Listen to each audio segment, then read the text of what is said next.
Hi Capricorn, this is Jov. Welcome po sa ating channel. By the way, Capricorn, this is timeless reading. Gamitin ang reading na ito bilang gabay lamang kung naka-resonate kayo, comment down. Tandaan, Capricorn, ito ay general reading po. Kunin nyo lang po kung anong naka-resonate sa'yo. This is for you, Capricorn.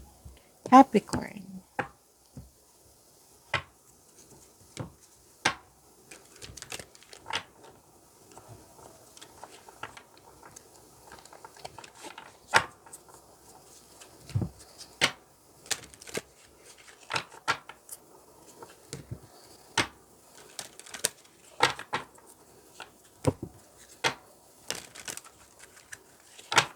Para po ito sa iyo, Capricorn.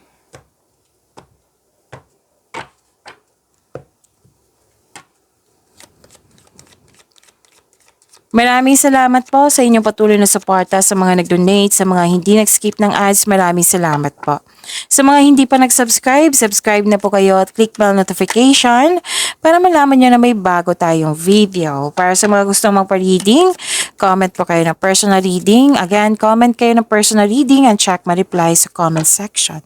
Kunin ko na ha, kasi may dalawa talaga yung ano. So magiging 4 na po siya. Mas lumawak yung ambisyon nyo sa buhay. Ingat lang po kasi may 2 card kasi nagsabi dito na may tuso, mandaraya, mahilig magmanipula, may nagsinungaling. Pwedeng temptation nito or tungkol to sa isang tao na tutos sa'yo or di kaya concern to sa third party. May dumating na new opportunities na bibigyan mo ng best decision or best choice. Magkakaroon po ng hope and healing. Makaka-receive kayo ng blessings. Maraming ideas, nabibigyan mo siya ng aksyon, magkakaroon ng personal development, hope and healing, claim nyo po.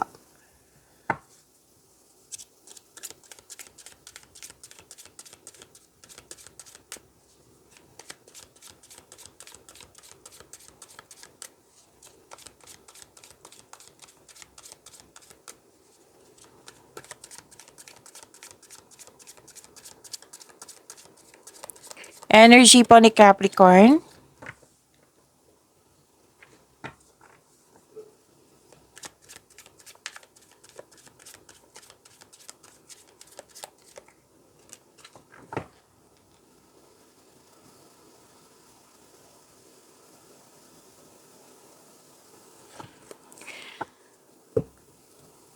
Kung may napansin kayo na repeating message, yan po yung pinupush ng card sa inyo. Like for example, nanood kayo sa isang video reading nyo, sa inyong monthly Gabaytar reading, weekly Gabaytar reading, second half of the month of September at dito din. At may napansin kayo na repeating message. Yan po yung pinupush ng card sa inyo na kailangan yung bigyan ng atensyon, solusyon at aksyon kung maaari po. So, yung energy ni Capricorn.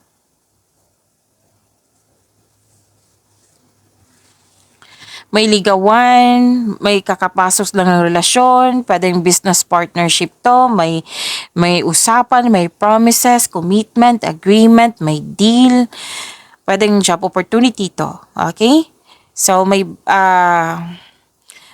kayong dalawa, very supportive kayo sa isa't isa. Kung person mo to, mahal na mahal nyo yung isa't isa. Kung kaibigan nyo to or family member, basta very supportive kayo. Very supportive kayo sa isa't isa. Yan.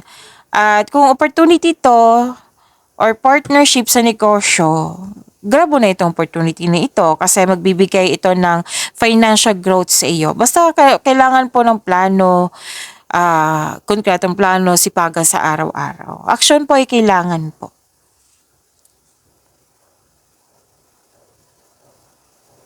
Generosity. Kasi nakatanggap kayo ng malaking blessings at naging generous kayo. Pwede makaka-receive ka ng malaking pera, pwede din return investment to, pwedeng promotion po ito. Nakita ko dito na makaka-receive ka ng regalo or tulong. Or pwedeng ikaw itong nagbigay kasi mahilig kayo magbigay ng tulong.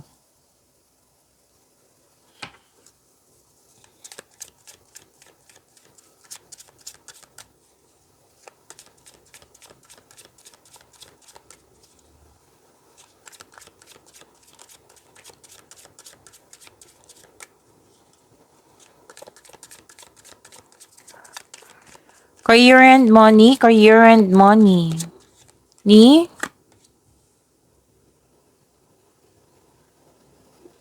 Capricorn.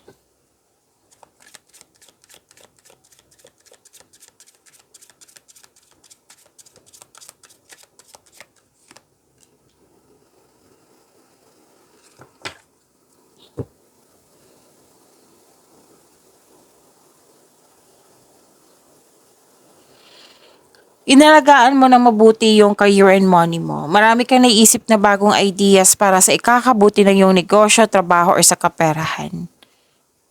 May malaking influence sa isang mother figure. Okay, ayusin ko lang. Feminine energy. Pwede din mother figure kasi sinabi ko may nagsabi kasi sa akin. So, Capricorn, so malaki ang kanyang influence po.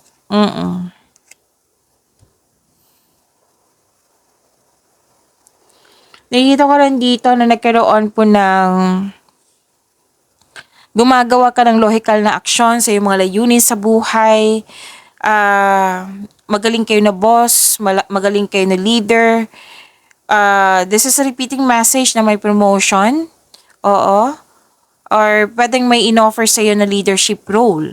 Yan. So, kinikilala ka, ginagalang ka ng mga tao dyan kasi marami ka nang na-contribute na patunayan. So, this is recognition. Kung may legal concern kayo, makakatanggap po kayo ng good news. Okay?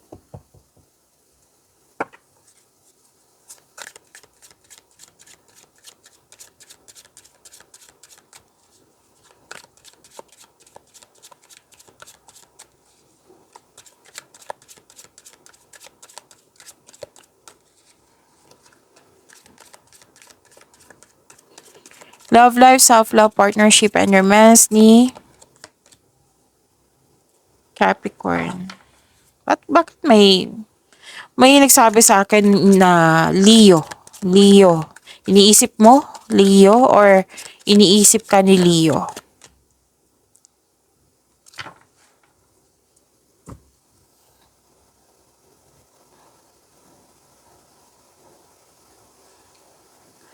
Okay, may nakita ko ditong loss of connection or loss of things or loss of opportunity.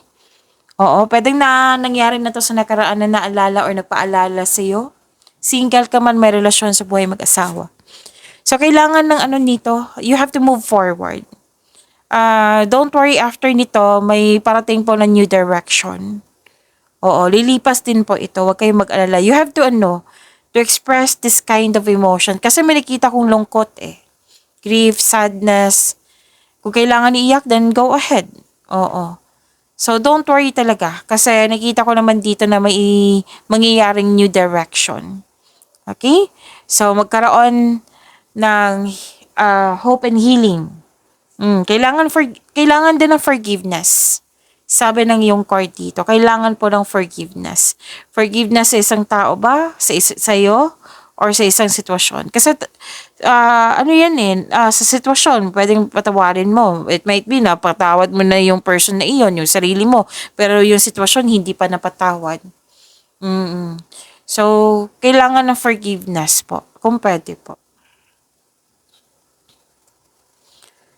And if you're single, huwag pilitin na magbuo ng relasyon na hindi pa right time. Kasi huwag kayong mag-alala, the universe is working behind the scenes. Yes, the universe. Para ibigay sa iyo, to bring romance into your life. Kailangan nyo lang po magtiwala sa divine timing. Okay? May tao talagang nakatadhana sa iyo, Capricorn. Sa mga relasyon sa buhay mag-asawa, may emotional intense na mangyayari. Ang taas ng trust level nyo sa isa't isa. And this may lead to the next level sa inyong relasyon. Nakita ko rin dito na nagkaroon po ng same pa rin to guarded ka kasi regarding po sa nakaraan. Regarding po sa mga nangyari sa nakaraan.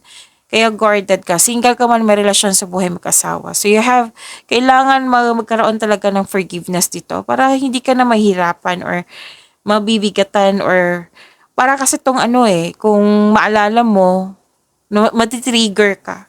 So, kailangan ng forgiveness, kailangan pag-let go. Okay, so pag-imanin niyo po yung blessings na binigay sa inyo, Capricorn. See you tomorrow. Maraming salamat.